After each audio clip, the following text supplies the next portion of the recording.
Oi, pessoal, tudo bom? Gente, eu tô meio envergonhada porque hoje é um conteúdo diferente que eu nunca fiz na minha vida. Há um tempo atrás eu tava pensando em começar a produzir conteúdos falando sobre filmes e séries, porque eu sou uma pessoa que gosta muito de assistir filmes e séries e eu acompanho vários, enfim. Aí eu fiquei pensando se valeria a pena porque já tem muito disso no YouTube. Então o que eu decidi?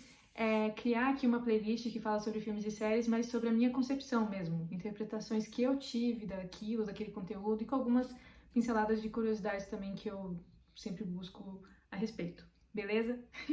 Então hoje, no primeiro vídeo, eu decidi falar sobre Dark, que é uma série que está sendo muito comentada no momento, porque acabou de sair a terceira temporada, que também é a última temporada. Ela sempre é muito comentada pela temática de viagem no tempo, por ter assuntos muito profundos e por ser bastante complexa e até confusa, ok? E aí eu decidi hoje trazer alguns conteúdos sobre ela. Bom, já aviso que Dark é uma série que tem muito conteúdo, então por mais que eu vá tentar dar uma pincelada em algumas coisas, não me aprofundar, justamente para não ficar muito tempo nesse vídeo, com certeza não vai ser curto de qualquer forma, porque, gente, é muita coisa mesmo. Por favor, tenham paciência. Queria deixar claro que esse vídeo aqui não é sobre um resumo sobre as temporadas, sobre a série em si, tá? Então o foco não tá nisso, em contar a história. Mas assim, obviamente tem spoilers, principalmente da última temporada, porque eu vou comentar algumas curiosidades e algumas concepções que eu tenho sobre coisas que aconteceram lá. Dark é uma série alemã de ficção científica, mas que também une suspense e drama no seu enredo. E ela foi produzida por um cara chamado Baran bo Odar, junto com uma moça chamada Jantia Frieza. Eu não faço ideia como que pronuncia esses nomes, mas é um casal, que eles realmente estão envolvidos na vida real, ou pelo menos estavam em boa parte da temporada. Eu não pesquisei se ainda estão. Essa fofoca eu não tenho. E aí o que acontece? A Netflix viu umas produções do Barão, os filmes que ele produziu, achou muito interessante e pediu pra ele criar uma série baseada num filme que é Os Invasores, eu acho. Esse Barão falou assim, olha, eu não curto muito fazer cópia, né, pegar algo que já existe, mas eu posso criar uma produção que é nessa pegada de ficção científica e coisa assim, e entregar pra vocês. E aí ele criou esse roteiro de Dark junto com a sua digníssima, e venderam pra Netflix. O significado da palavra dark, muitos já conhecem, não é mesmo?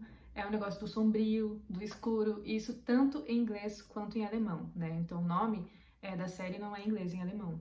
Mas aqui a palavra é a mesma, significa a mesma coisa, só a pronúncia que é um pouquinho diferente. A história de Dark se passa numa pequena cidade na Alemanha chamada Winden, e uma coisa que eu achei curiosa é que essa cidade, na verdade, é fictícia, né? Ele criou essa cidade ali, mas de fato existe uma cidade com esse nome na Alemanha, mas não tem relação uma coisa com a outra, embora elas tenham algumas semelhanças climáticas, pelo que pouco que eu pesquisei. Só que no caso, essa cidade de Dark não foi inspirada na cidade que realmente existe. Na verdade, foi inspirada na palavra Winding, que significa enrolamento em alemão. O que faz sentido, porque a série é bem enrolada. No caso, eles queriam realmente trazer esse significado de enrolamento, porque é algo que acontece muito na série, de uma coisa estar ligada à outra, uma coisa estar enrolada na outra. Então foi meio que nessa pegada. A primeira coisa que eu queria destacar nessa série é a atuação impecável dos atores. A Alemanha é uma referência para a história do teatro, grandes dramaturgos e grandes atores vieram da Alemanha, existem técnicas teatrais que nasceram na Alemanha. Então, assim, a Alemanha já é um símbolo, assim, de atuação e da arte de atuar, enfim. E pra mim isso fica muito evidente nessa série, porque a atuação é realmente muito perfeita, assim, eu acho que não tem do que reclamar de nenhum ator, assim. E uma coisa curiosa a respeito da escolha do elenco para Dark é que eles passaram de 4 meses para mais só nesse processo de escolher os atores certos. Por quê? Porque como Dark mostra algumas gerações, né, então, tipo, mostra a pessoa criança, daí mostra adulta, daí mostra idosa, então eles precisavam ter pessoas que tivessem as características o mais semelhantes possíveis. E isso é uma coisa que eu acho muito legal na série. A maioria dos atores realmente se parece muito, muito mesmo. Tem um ou outro, assim, que não é tão semelhante, tipo a Marta idosa eu não acho muito parecida com a Marta jovem. Mas, assim, tem outros que nem o Magnus, que, cara, ele na versão adulta é extremamente parecido com ele novo, mesmo eles não tendo parentesco nenhum. Então eles fizeram, assim, uma busca muito minuciosa pra fazer isso funcionar. E aí as poucas características que não funcionam, que nem uma personagem que tem uma pinta aqui na boca, eles produzem com maquiagem. Outra coisa que eu queria destacar é a trilha sonora. Gente, eu não sei vocês, mas pra mim, filmes de suspense, de terror, o que mais me incomoda é a trilha sonora, porque eles usam normalmente um violino grave, que começa grave e vai pro mais grave ainda, sabe? Eles fazem essa curva do nana. Eu não vou saber fazer esse som, mas vocês entenderam, né? Tipo, eles fazem sempre essa pegada de, tipo, de cair o som, sabe? E isso me dá um ruim gigantesco, isso gera uma sensação, assim, de ansiedade, de um certo medo, que é absurda. Então, pra mim, Dark se torna uma série assustadora por conta da trilha sonora, porque eles têm um efeito específico que eles usam o tempo inteiro. E, inclusive, esse efeito que ele usa o tempo inteiro é o efeito Doppler. E olha só que coisa mais louca. Na série tem uma família, uma das famílias centrais, que é Doppler. E eles usam esse efeito Doppler quando mostra a família e quando mostra outras situações da série. Então isso é uma coisa que eu achei muito curiosa. Eles ligaram o efeito Doppler, literalmente a família Doppler e a série como um todo. Pra quem não sabe, eu não lembro o que é o efeito Doppler, ele é basicamente mudança sonora percebida pelo observador. Então imagine que tem um carro passando por você, ele vem de longe, ele tem um som de um jeito, daí quando ele vai se aproximando vai mudando, daí quando ele tá perto de você é outro som, e quando ele passa muda e muda e muda de novo. Então essa crescente do som que faz isso e fecha, isso é basicamente o efeito Doppler. E uma coisa que eu achei curiosa é que o efeito Doppler normalmente é mostrado com desenhos de círculo, né? Então um círculo aqui maior de quando tá mais próximo, menor de quando tá mais longe, enfim. E o círculo tem um símbolo muito grande em Dark, porque Dark encara o tempo como um círculo e não como uma linha. Mas a gente já vai chegar nisso daqui. Não vou falar isso agora. Além desse som agoniante que acontece o tempo inteiro em Dark, que é justamente esse negócio do efeito Doppler, e que me dá uma ansiedade um pouco grande, tem a questão de que as músicas, eles tiveram muito cuidado de colocar músicas que estão relacionadas ao que está acontecendo. Então, se está acontecendo ali, de repente, um assassinato, em muitos momentos a música tá falando alguma coisa sobre morte, por exemplo. Outra coisa que eu gosto muito de observar em filmes e séries é a questão das cores. As cores escolhidas em qualquer tipo de filme nunca estão lá à toa, elas sempre têm significados e elas sempre têm a intenção de gerar alguma coisa no espectador. E no caso, normalmente isso divide-se em cores frias e cores quentes. As cores quentes são cores puxadas pro vermelho, pro laranja, pro amarelo, que dão essa sensação de quente, assim, de aconchego, de sentimento, de algo que te abraça e de algo que te aquece. Já as cores frias, que é a coisa mais puxada pro azul, pro gelo, pro branco, pro roxo, elas têm essa pegada mais fria, elas já passam uma sensação mais apática e de distanciamento, assim, sabe? No caso de Dark, ele tem uma atmosfera bastante sombria, que é proposital, inclusive o nome significa sombrio, então é óbvio que vai ter essa pegada, assim, mais pesada e menos luz, sabe?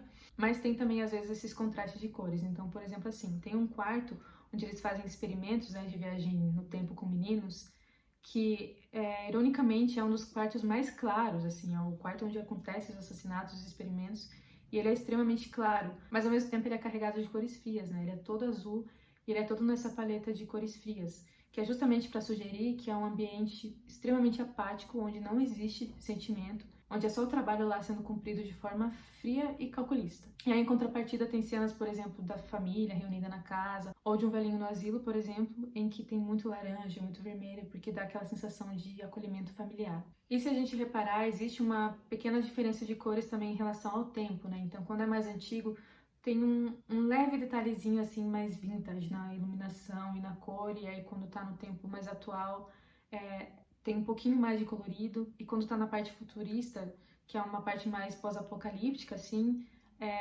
tem bastante ausência de cor, na verdade. É uma coisa muito mais cinza, muito mais preta, muito mais cores mais pálidas.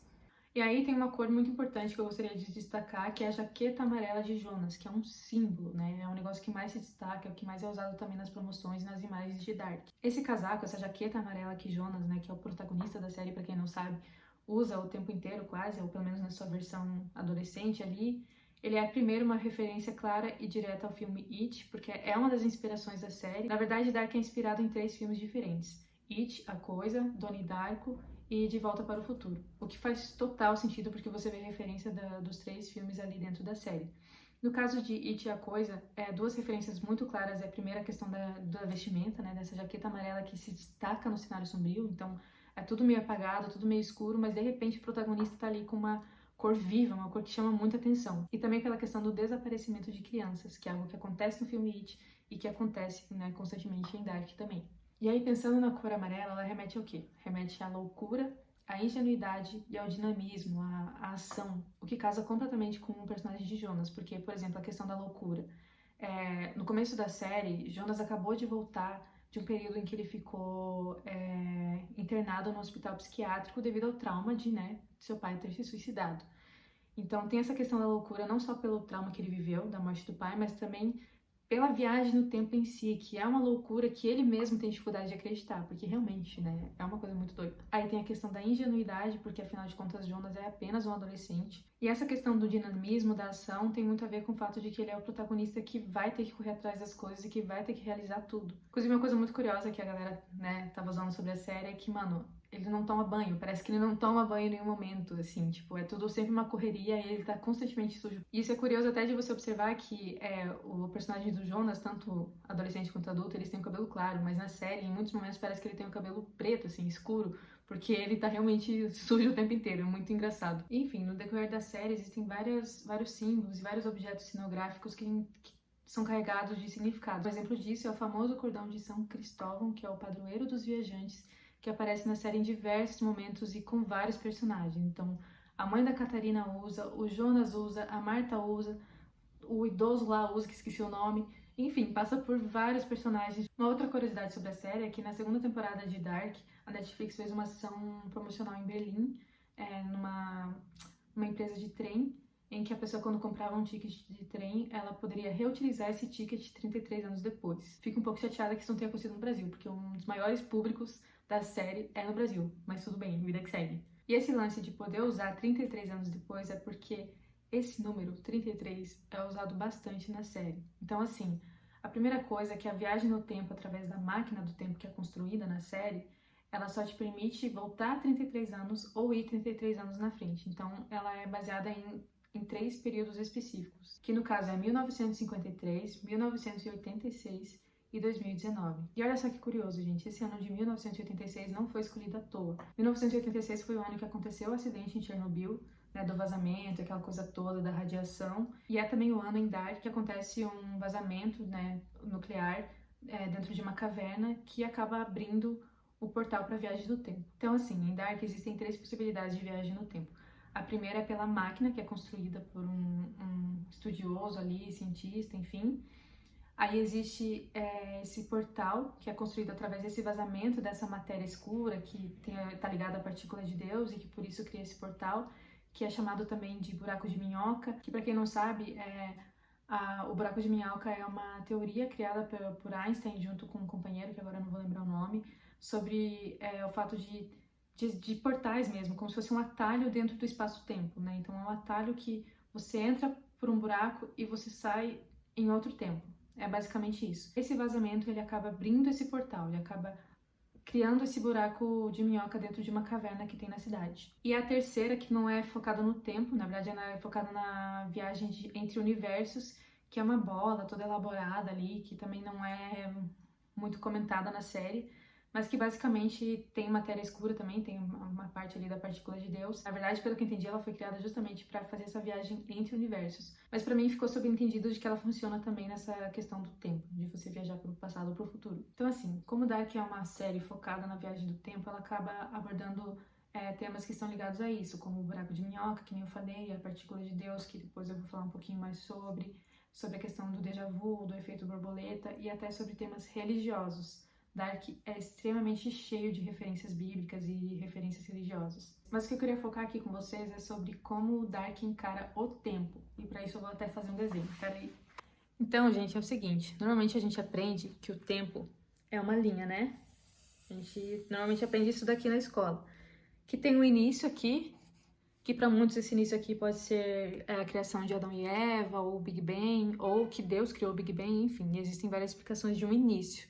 Mas não tem um fim. Por quê? Porque a gente tá vivo aqui ainda, tá tudo acontecendo, então não existe um fim. É como se fosse aqui infinito, não é mesmo? Só que a teoria de Dark defende a ideia de que o tempo não é linear, ele é um círculo.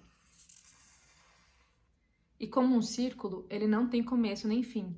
Eu olhando esse círculo aqui de longe, eu não sei onde ele começa e eu não sei onde ele termina. Eu queria falar um pouquinho sobre esse conceito do tempo ser um círculo, justamente porque eu já consumi muitos conteúdos que falam sobre viagem no tempo e tem vários deles que são bastante incoerentes, que, sabe, acaba tendo alguma pontinha ali sem nó que não faz sentido, que você fica, poxa, se perdeu ali. Agora, quando eu imagino que o tempo é um círculo, eu consigo entender melhor a questão da viagem do tempo, porque daí não existe passado, presente nem futuro, não existe. A questão do futuro, do presente, do passado é simplesmente uma questão de ponto de vista, porque o meu passado pode ser o futuro de outra coisa, que pode ser o presente de outra coisa, enfim, é uma confusão só. E é por isso também que Dark é tão confuso, porque o presente, o passado e o futuro se misturam o tempo todo e eles não são bem definidos, justamente porque se tem essa ideia de que não há essa definição. Tanto é que uma das icônicas frases de Dark é a seguinte: mas a diferença entre passado, presente e futuro é mera ilusão.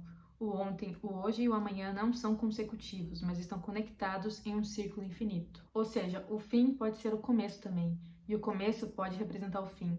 E outra pergunta que surge constantemente na série é: a pergunta certa não é como, mas quando.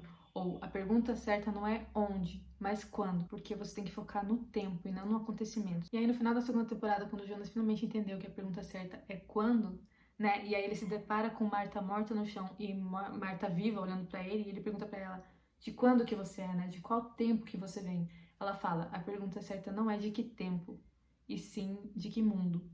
E aí você fica tipo: meu Deus do céu. Porque até então o tema central era só o negócio da viagem do tempo mesmo, que já é loucura pra caramba, já é confuso pra caramba e bastante complexo. Mas aí nessa passagem da segunda temporada pra terceira, eles trazem essa questão do universo paralelo, que é algo que casa muito com a viagem no tempo também.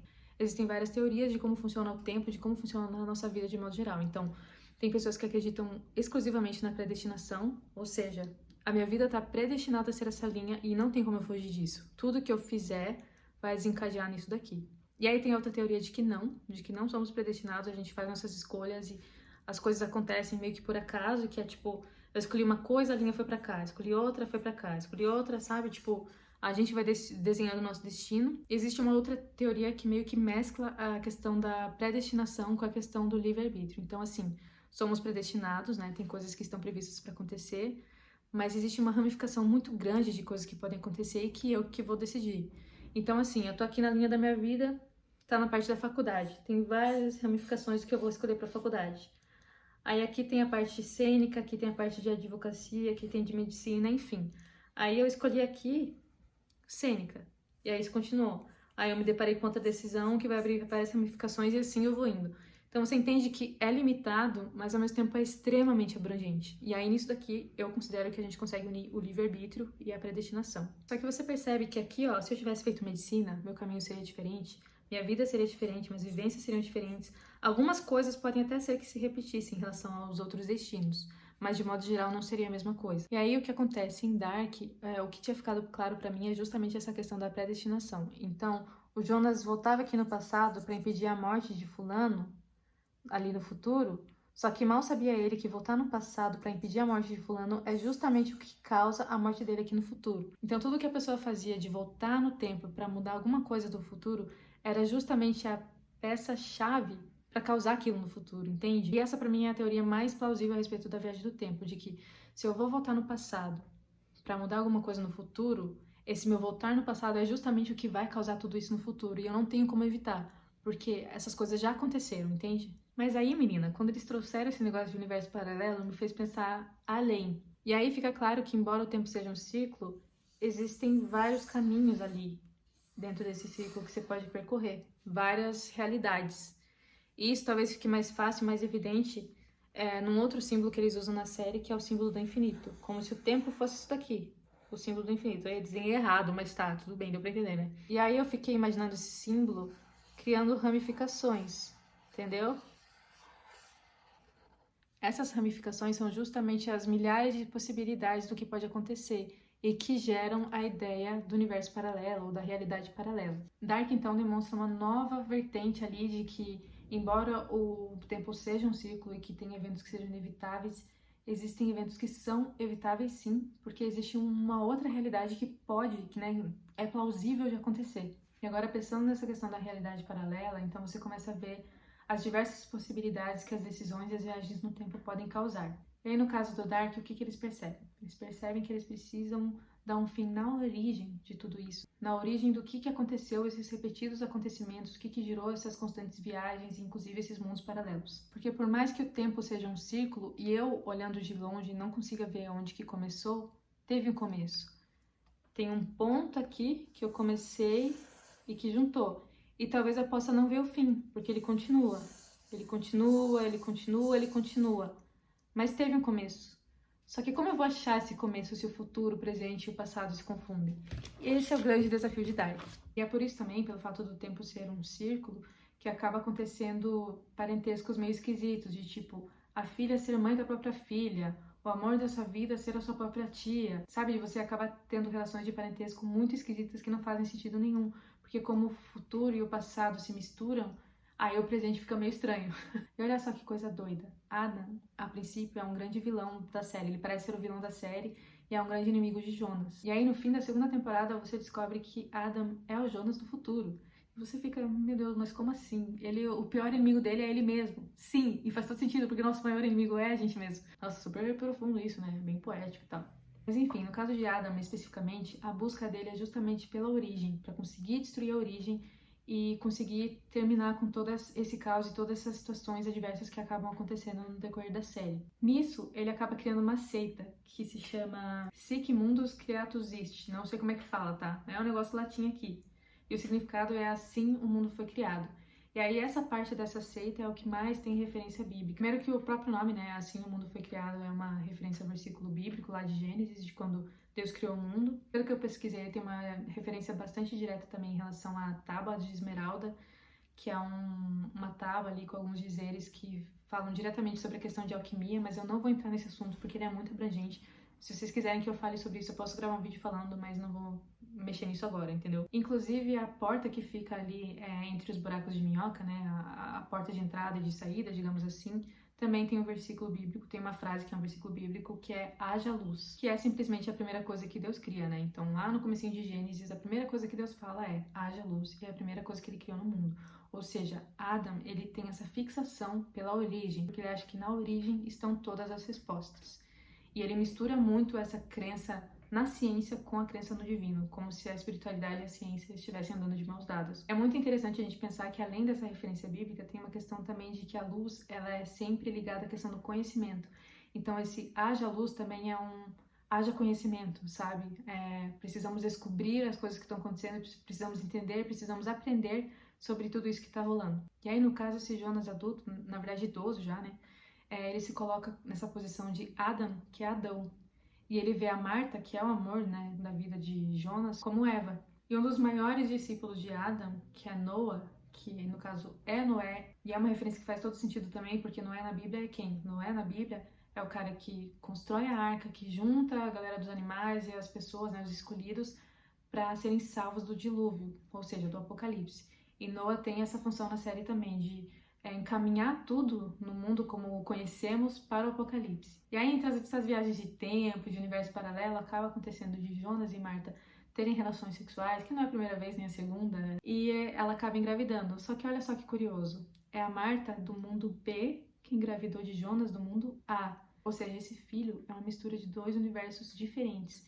E Adam acredita que esse fruto é o causador de todos os problemas, então ele precisa ser destruído de alguma forma. Inclusive, uma coisa que eu achei interessante é que uma dessas possibilidades de universo paralelo, em que o filho de Marta e Jonas nascem, ele acaba nascendo com um probleminha aqui no lábio. Quer dizer, eu pelo menos entendi que essa é uma deformação com a qual ele já nasceu, que provavelmente seria o lance do lábio leporino, sabe? Que é uma malformação congênita. Isso me fez pensar se essa malformação congênita não seria justamente de ser de dois universos diferentes, ou pelo fato de que Marta é parente direta de Jonas, e talvez por isso houve uma malformação ali. Eu não tenho certeza sobre isso, mas foi uma parada que eu deduzi, assim, que eu pensei que talvez tenha sido por isso. Mas enfim, existe toda essa saga dessa seita que causa vários assassinatos, porque eles acreditam que tudo que aconteceu tem que acontecer de novo, e eles vão reproduzindo tudo de novo, sendo que essa reprodução foi eles mesmos que causaram, e aí vira esse bolo de tipo, eu tenho que fazer porque já foi feito, mas quando já foi feito foi por mim mesmo.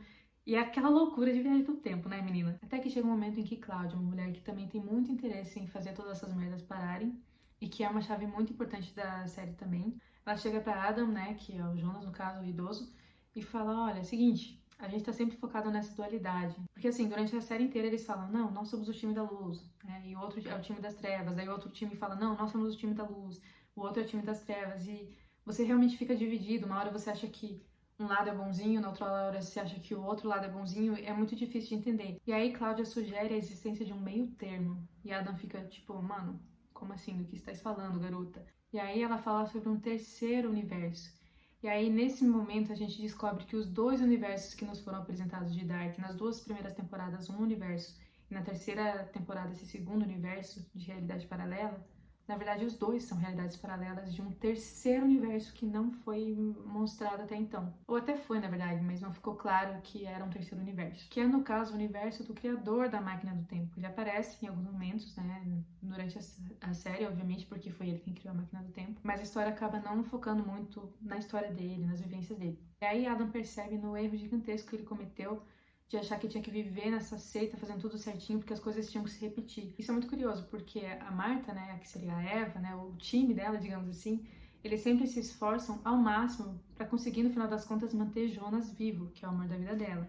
E Jonas, no caso Adam, ele se esforça o tempo inteiro para fazer tudo o que é possível para manter Marta viva. E no caso, os dois se matam em algum momento para manter o outro vivo. Então, assim, não parece que faz sentido, mas é porque eles têm que matar numa realidade para que esteja vivo em outra, enfim. Daí é uma coisa que eu não vou entrar em muitos detalhes. Em contrapartida, Cláudia, ela acredita também que tem que fazer todas essas coisas para conseguir manter a sua filha Regina viva.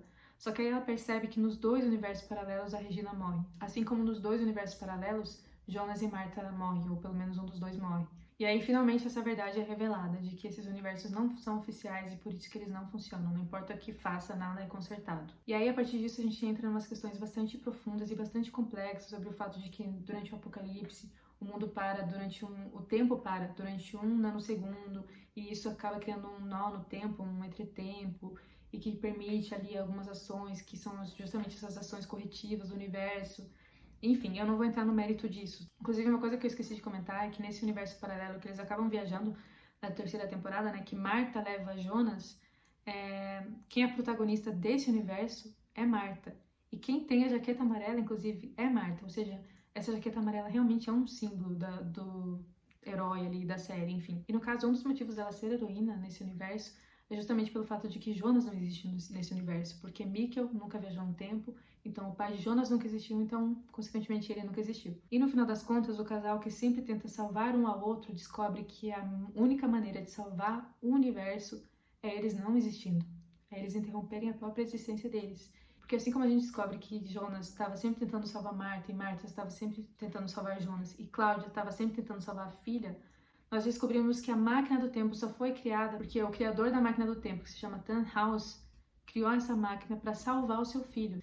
Então Marta e Jonas viajam novamente sobre o tempo e viajam para esse terceiro universo e conseguem impedir esse acidente, e aí realmente tudo volta ao normal, o caos vai embora, o apocalipse não acontece, mas em contrapartida alguns personagens nunca chegam a existir, porque eles só existiam naquele universo paralelo causado pela viagem no tempo. Gente, olha só que doideira, eu tava aqui gravando o vídeo sobre Dark na boa, finalizando ele, e aí de repente as luzes começaram a falhar, que nem elas falham na série quando rola esses negócios de viagem no tempo, entendeu? E aí começou a falhar, ia e voltava, e de repente acabou de vez. Fiquei o resto do dia sem energia e voltei a gravar no outro dia, então se tiver alguma diferencinha do vídeo até agora pra esse final é por causa disso, tá bom? Eu vou deixar um pedacinho aqui do momento exato que acaba a luz e que me dá um leve cagaço, um negócio, coisa pouca, coisa pequena. De que quando a gente acha... Eita! Depois as pessoas não entendem por que eu dei um cagaço com essa série. Meu Deus, eu só fui gravar um vídeo falando dela, já deu tudo isso. Uma coisa que eu fiquei curiosa e pesquisei também é a respeito do significado dos nomes dos protagonistas, tanto de Jonas quanto de Marta, porque eu pensei que alguma coisa tinha ali, entendeu? Pra mim, eu jurei que tinha. E no caso, eu não tenho muita certeza se realmente tem um significado a respeito do nome, porque Jonas significa pomba, que no tempo bíblico tinha o significado do Espírito Santo, né? E o nome Marta significa mar, ou então senhora, patroa, enfim. Mas pra mim isso não diz muito, daí eu fiquei pensando se talvez não tinha relação com o personagem. E Jonas, né, o personagem bíblico, é um cara que foge do seu destino a todo custo, ele não quer cumprir o seu destino, o seu propósito, porque ele tem medo do que pode acontecer, e aí ele acaba sendo castigado, ele cai no mar, ele é jogado no mar, na verdade, numa viagem que ele tá fazendo de barco, e aí ele acaba sendo engolido por um peixe e passa um período ali reflexivo, depois ele decide cumprir o seu propósito, e é só cumprir o seu propósito que ele se sente bem, se sente em paz e que ele se sente realizado. E aí eu fiquei pensando que talvez nesse sentido teria essa relação com o personagem de Dark, porque o Jonas de Dark também tem esse receio em relação ao cumprimento do seu propósito e ele se perde em relação a isso o tempo todo. Então, talvez teria essa correlação de alguém que quer fugir do seu propósito, mas que no caso ele é inevitável e ele vai ter que ser cumprido uma hora ou outra. No caso de Marta, a personagem bíblica, Marta era uma grande amiga de Jesus e era também irmã de Maria e de Lázaro, que é conhecido por ter morrido e ressuscitado, né? Mas eu não encontrei, assim, uma conexão muito grande do que poderia ser a personagem de Dark com essa personagem bíblica, assim, não... Pra mim não ficou muito claro. Porém, o fato de Marta significar mar me fez pensar se não tem essa relação com o fato de que na série inteira eles falam uma frase muito icônica também, que é: o que sabemos é uma gota, o que não sabemos é um oceano, que é do famoso Isaac Newton. Porque a série, na verdade, ela é muito sobre isso, sobre o fato de que quanto mais a gente acha que sabe, mais a gente descobre que não sabe de nada. O tempo todo os personagens juram que acharam uma solução, juram que encontraram um desfecho, e aí no final das contas não. Enfim, gente, a série ela se fecha de uma forma bem redondinha. Todos os mistérios são solucionados, menos o mistério do olho do Voller, que usa o tapa-olho na maior parte da série. No final ele tá com um ferimento no olho, e quando finalmente perguntam pra ele, ele vai ter a chance de explicar o que aconteceu com o olho dele. Ele é interrompido e ele nunca consegue dizer o que aconteceu. E particularmente eu gosto muito quando um filme ou uma série faz isso, de deixar um pequeno mistério ali no ar, que não é algo muito grande, mas algo que você sempre se questiona constantemente ali durante a série e nunca é solucionado, que nem o abacaxi também de How I Met Your Mother, que a série inteira você espera que em algum momento vai ficar claro, mas não fica. E o olho de Voller é a mesma coisa, você nunca vai saber o que aconteceu. E aí é bem nesse momento em que esse personagem é cortado de explicar o que aconteceu com o olho dele, a ex-mãe de Jonas, né, a mãe de Jonas nas outras realidades paralelas, ela tem um déjà vu, e ela fala que ela sonhou com todos aqueles acontecimentos e que foi um déjà vu muito forte, que parecia muito genuíno. E o próprio déjà vu é algo que é muito presente em filmes ou séries que falam sobre viagem no tempo, porque o déjà vu nos dá essa falsa impressão de que a gente já viveu aquilo, né? Você fica com uma sensação de tipo, putz, isso aqui já aconteceu. E aí é muito, realmente uma sensação de viagem no tempo, assim, parece que eu voltei e vivi aquilo, parece que o meu eu do futuro tá vendo tudo de novo, não sei, é difícil de explicar, né?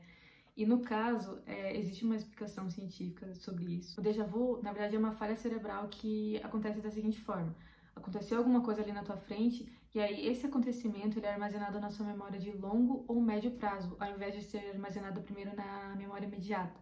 E aí você tem aquela sensação de que aquilo tá na tua memória já faz um tempo, que aquilo já aconteceu há algum tempo. Então é só uma enganaçãozinha da nossa mente, né? Obviamente, no caso de Hannah, não é um simples déjà vu, realmente foi uma leve lembrança de algo que realmente ela viveu em outras realidades, o que é muito interessante. E aí, pra fechar com chave de ouro, quando perguntam pra ela qual que é o nome que ela pensou em dar pro bebê, ela hesita, fala que não sabe ainda, e de repente ela tem um estalo e fala: olha, Jonas é um nome bonito. E aí sugere-se que Jonas vai se tornar real na realidade real mesmo, não nos mundos paralelos, mas que ele vai se tornar real dessa vez, que ele vai chegar a acontecer ali.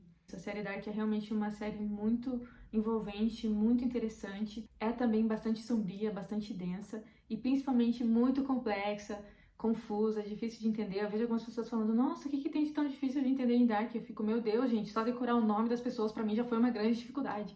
Eu tive que pausar às vezes pra pesquisar ali a árvore genealógica e me situar do que estava acontecendo. Se isso aconteceu com você, sinta-se normal, tá? Porque eu me sinto bem normal de ter achado confusa a série. Mas ao mesmo tempo é uma série muito genial, muito boa, e pra mim é de longe o melhor conteúdo sobre viagem no tempo, assim. Eu acho que é o conteúdo que eu assisti que melhor explica essa ideia, né, de viagem no tempo, até porque eles foram realmente muito bem embasados por todas as pesquisas científicas que existem. Então é isso, gente. Se vocês têm alguma sugestão de filme, de série que vocês gostariam de me ver comentando sobre curiosidades ou interpretações minhas, me avisa aqui, que quem sabe eu não gravo numa próxima vez. Tchau, tchau!